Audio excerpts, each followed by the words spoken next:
Welcome YouTube, and I'm back with another spiritual talk. Nike we lit. Let's get to this.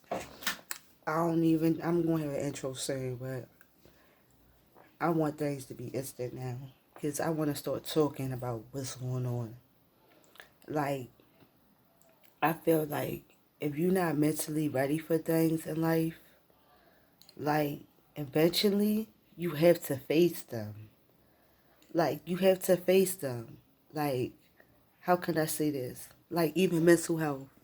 Like, if you know you bipolar or have suicidal thoughts or feel like you have no control over yourself, you feel what I'm saying? Then you're experiencing a mental breakdown.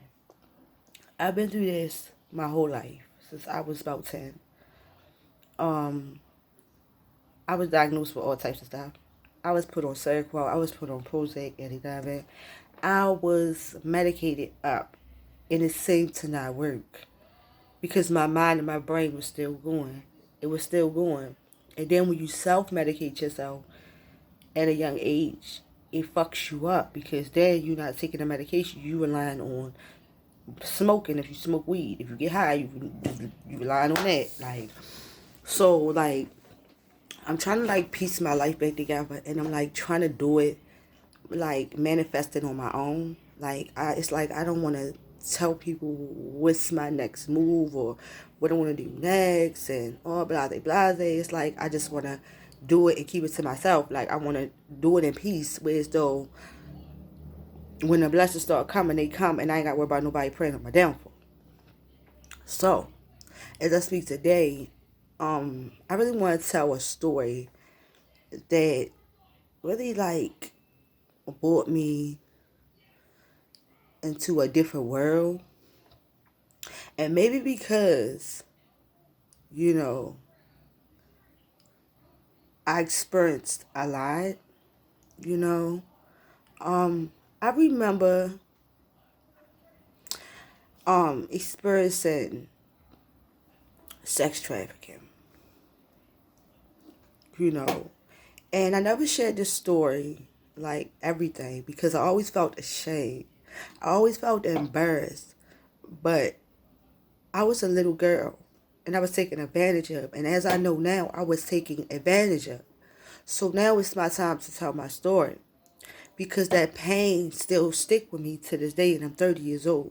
And that happened when I was 12. So this story gets deep with me.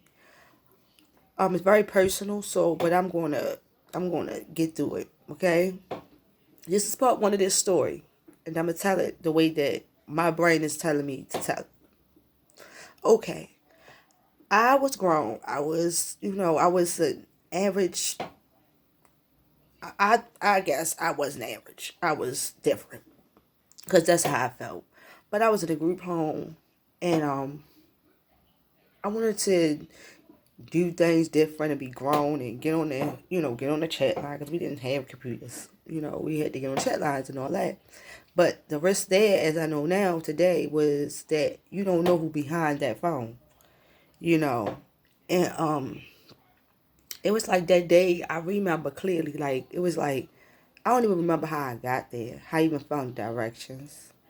Second of all, um, I don't even remember why I would even meet somebody that I don't even know.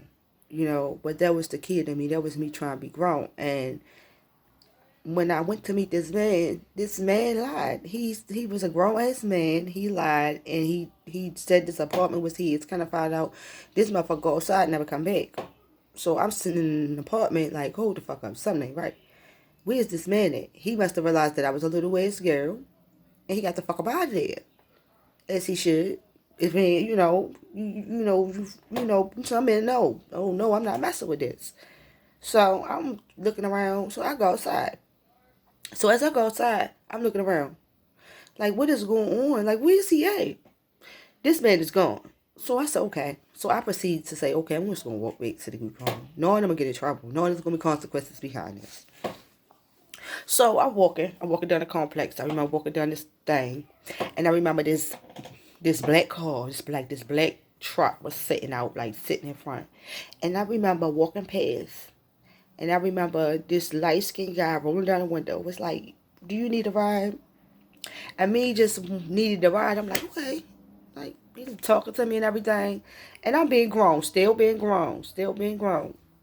So I'm being grown, and I'm talking to the man. I'm talking to him. I'm giving him right. Okay, this is where I fucked up. And I take responsibility, even me being young, I take responsibility for this move that I made because my mother taught me not to jump in nobody's car that I don't know. So I proceeded to get into this car, and I just was having a conversation with him. I didn't know that it's like he must have sensed that, like, the vulnerability or something, because he had a plan. He had a plan to kidnap me. The plan was to, like, oh, yeah, we get her. Like, she got potential in their mind. So next thing you know, that girl come down. I'm sorry. A stud comes down. She comes down. She comes down the step. So at that time, I'm like, I'm like, fuck that. So she cut down the step. She get in the car. So I'm like, y'all gonna drop me off. So they steady talking. But I didn't even feel it. I'm not even on point. So they get to talk about, oh yeah, we about to go. I'm like, I need y'all to drop me off. They didn't want to drop me off. So I was like, all right, maybe if I just ride around with them for a little bit, they'd just eventually drop me off. That didn't happen. They really drug me up, put something in my shit or something. They drug me up with fucking e-pills. I never had the e-pill. I never had one of them. I never had experienced nothing like that. And they gave me an e-pill. I was only 12 years old. That shit could have killed me. They could have put anything in that shit. You feel me? And I was out my mind. I was out my mind. Imagine being 12. I was out my mind. It was like I was so vulnerable. Anybody could have did anything to me. And I remember being raped when they would like try to sell me. Like I remember them like raping me. I remember not eating. I couldn't eat. They would throw urine on me. They put guns to my head. Or I had it all happen to me. I had a gun put in my mouth. Told me if I leave, he gonna blow my head up.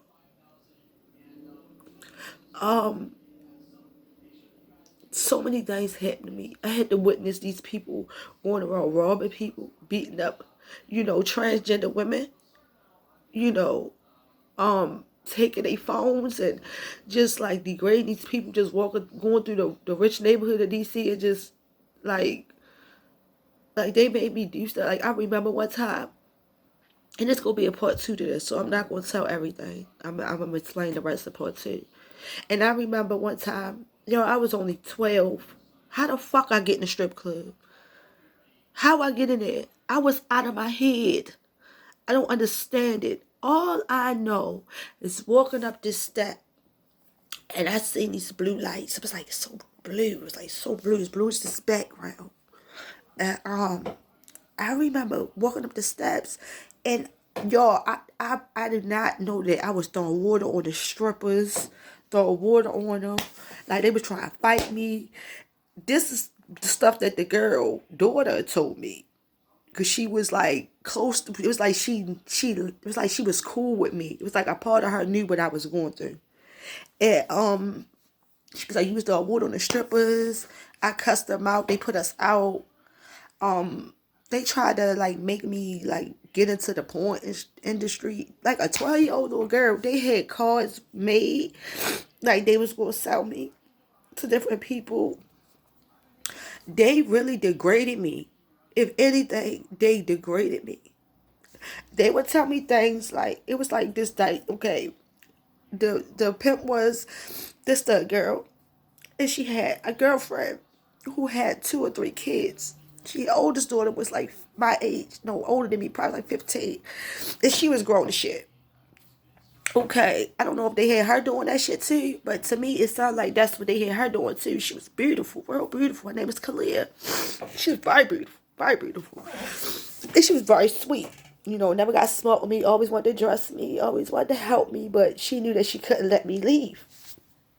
So we were always like they noticed like okay, when I would be in their house because I couldn't go nowhere. So when I would be in their house, I would play with their kids. You know, I would do kid stuff because I was a kid, and they would watch that shit. And I just remember being forced to go out and do stuff I didn't want to do. Um, it was just a lot. It was a lot. And one day, like, I just knew that my life was going to end some way. Like, I just knew that it wasn't going to turn out good. Like, I just knew I had to plan my escape. Like, nobody know what I had to go through. Like, I thought about my mother for months, my brother, my family, if I would ever see them again. And thank God I didn't have kids at that time because, Lord Jesus, I didn't talk to my mother for almost 6 months. I was so broken.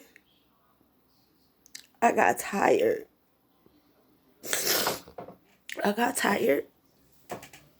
And one day, I planned my escape. And by the grace of God, it was like God was like, girl, get out of here. They went to the store, and they told Kalia to watch me. They said, Kalia, watch her. It was like, watch her. Hold on, y'all.